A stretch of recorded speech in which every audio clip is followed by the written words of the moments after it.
Dwayne has helped countless first-time homebuyers and families clean up their credit, boost their scores, and get mortgage ready. We're going to talk to Dwayne when we come right back, so stay tuned. Let's talk about it. All right, Dwayne Jenkins, welcome to the show. Hey. Well, I should say welcome back to the show. Yeah, I was on here before. Yes, I told you that I was going to have you back when we needed to have you back. And so here you are. My name's Dwayne Jenkins. I run Credit Kwon Do, where we Jackie Chan charge-offs, Bruce Lee late pays, and Kung Fu collections. We're just out here helping people. That's what we do. Tracy's the best, but she can't be her best until she has a pre-approval in her hands. And right, you're that so comes right. from a lender. And for a lender to do that, you've got to have a qualifying credit score. You know what's funny? I will say this. People were like telling me how bad the name was.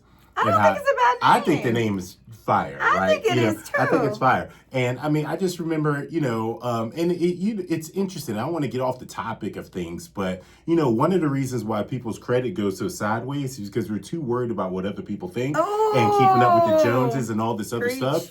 And we let people get into our ear gate, and people had me second guessing this name. And I had to look in my mirror and remind myself who I was. There you go. You got this 500 credit score talking about my name. You need to be worried about your own damn name. You know what I'm saying? But no, full circle, 12 years later, we're in so many different brokerages. People refer to us, and an agent made a post in Virginia Beach, and it was something similar to this. And some of the comments under that post is like, "Oh man, that name is so cool." Yeah, you know what I mean? It was cool. I like that. It's cool. So for someone who has poor credit, I always call it challenged credit. Sure. I don't want to call it bad credit or whatever. What are the steps? Okay, so I have people come to me. They want to buy their first home. They do have that 500 credit score. Yeah. What are the steps? They contact you. How do you get them there? Well, the first thing you said is that you didn't want to call it bad credit. You want to call it challenge credit. So I want to touch on that. Okay. There's not really, I want to redefine what bad credit is. It's not necessarily a set number. Yeah. It's your credit was meant to serve you. In so many scenarios, we find ourselves a slave to our credit. Credit makes a horrible master, but it can be a wonderful slave to us. We need to be in control of our credit instead of controlling it. And what bad credit really is, it's the number that doesn't allow you to get what you want. If you have a 740 credit score, right? Most people will consider that good, but if you need a 760 to get what you want, like a lower interest rate, it's not working. Exactly. Yeah. So good credit is what helps you get what you want. Bad credit is anything less. So we're setting a higher bar for ourselves. How often do you see people that just give up? And this was me, okay? Because I lost everything at some point. I know I told you the story before, but I lost everything, back when the market crashed. And my score was probably, I don't even know what it was, probably like a 500 for whatever, and then and a lot of people, sometimes people will just give up and say, you know what, forget it, there's no hope for me. What do you say to those people? I would say you need to really decide what you want out of your life and come to the decision that you are worth the effort it takes and the time it takes to invest in yourself. So rather than give up, hopefully you could get to a point where you give into the goal that should be pulling you forward. Because at the end of the day, decisions and life circumstances have happened to put you to wherever you're at. Accept it. You are where you're at, and from here we can go to where you need to be. But there's probably a child, a dependent, maybe a spouse that needs you to be the best version of yourself so you guys can have the life you want. So I think revisiting your whys will help you understand that you're worth the effort. I love that. I love that so much. And that's what I did. How do you eat an elephant one bite at a time? Yeah. And that's what you have to do. It's just take, sometimes people will look at the whole thing and they'll just say, this is just too much. Like, I got so much stuff on here. Yeah. Tackle that one thing. Like, call you first. Look at you. Look at where you're at now. You didn't start off at a 5 something. I start off at maybe a 4 something, but that was if you added all 3 of them together. So I mean, but look at us now. You're selling houses. I am. You got good teeth. I mean, a lot of people don't have good teeth.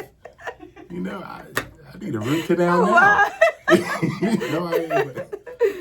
So I run across people that have no credit at all. Yeah. how do you get people that doesn't have any credit to build some credit? Like, what are some steps that they can take?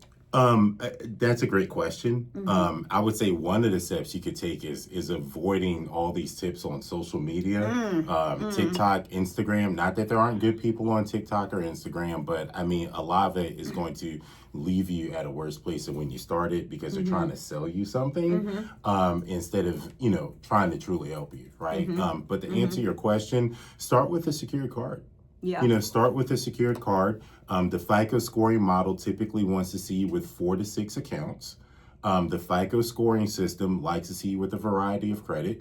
So once you get a couple of cards, then maybe you get a secured loan from a bank. And that could be as simple as you taking $500 of your own money, and getting a loan from a bank for $500. It takes about 6 months to generate a FICO score. So once you start this effort and get those accounts established, you could kind of plan around 6 months from there to start seeing a score and being able to do some of the things you want to do.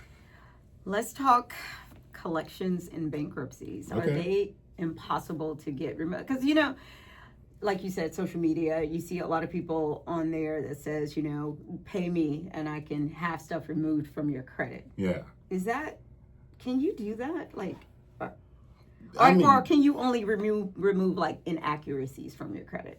I mean, yeah, you can remove whatever you want from your credit. It's called identity theft. But, we don't do that. But unfortunately, a lot of the things that you see on Instagram and social media, the bowels of social media, I think Charlie Sheen describes our world as an unflushed toilet. The unflushed toilet of social media is where you find so many solutions. Yeah, and it's crazy. I'm over here trying to plunge it down the drain. I don't want to leave this stuff unflushed for people to find it, but no, what you really need to do is just take an honest assessment of where you're at with your credit report.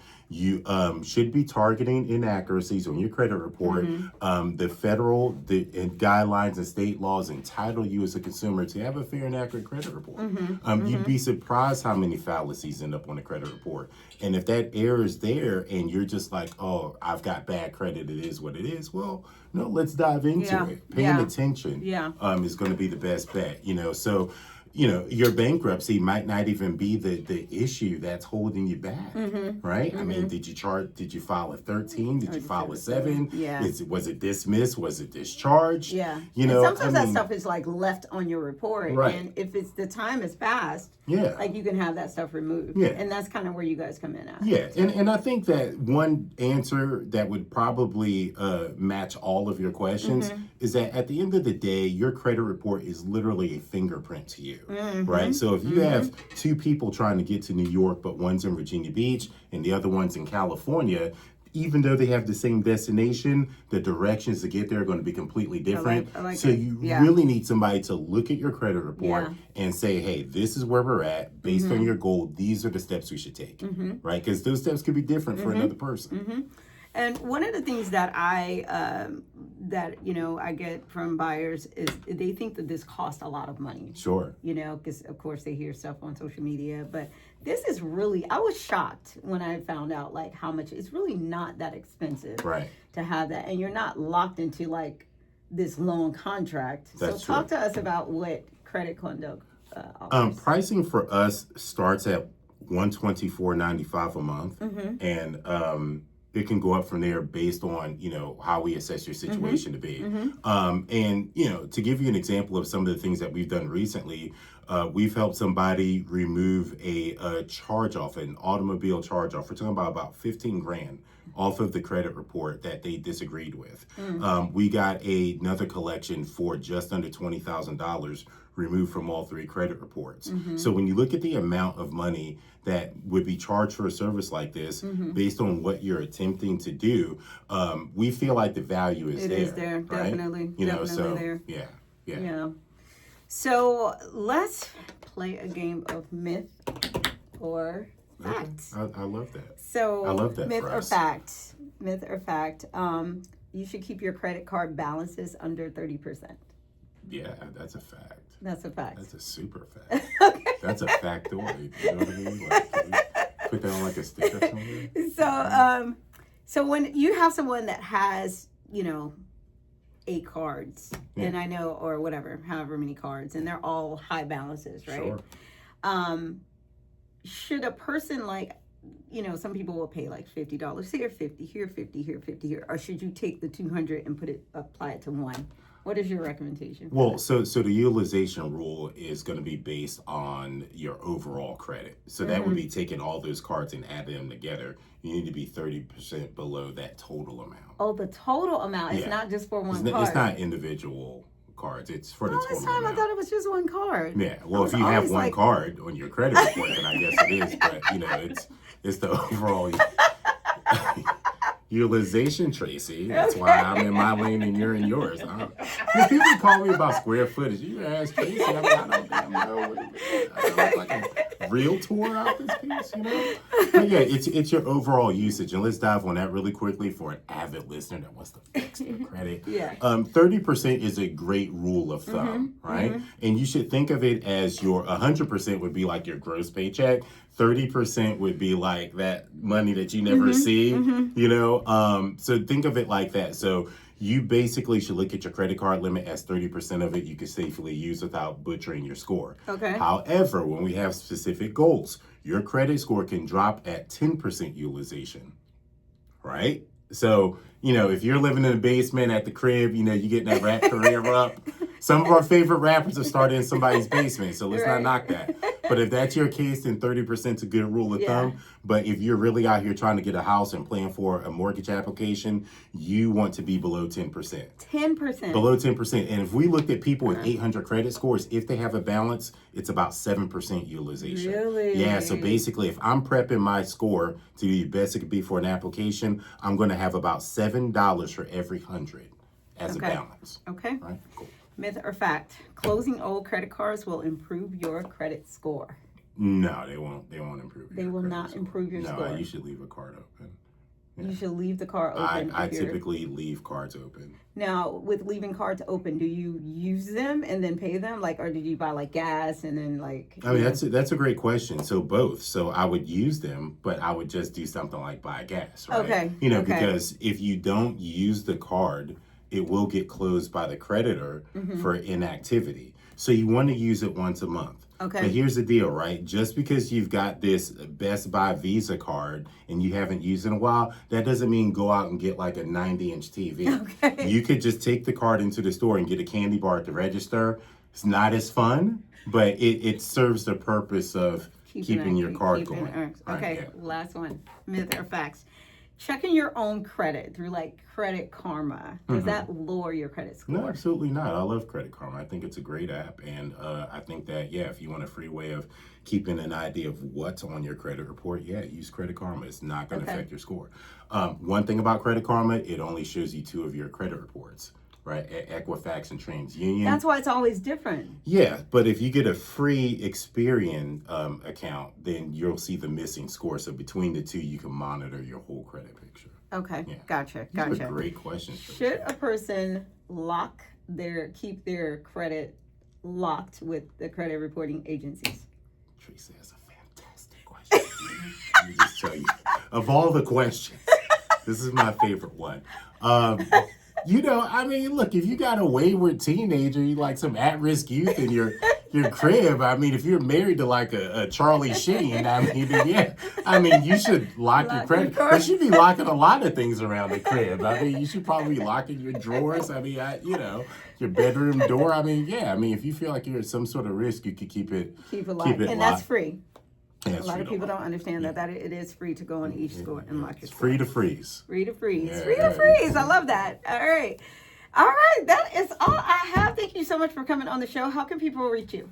They should contact me on Instagram. You can DM me, Credit Kwon Do. That is Instagram /Credit Kwon Do. If you've never taken karate, there are no A's in Credit Kwon Do. It is CreditKwondo. And what do you do to scores? Jackie Chan, Charles Bruce Lee collections and Kung Fu late pace. What? Thank you guys for joining us.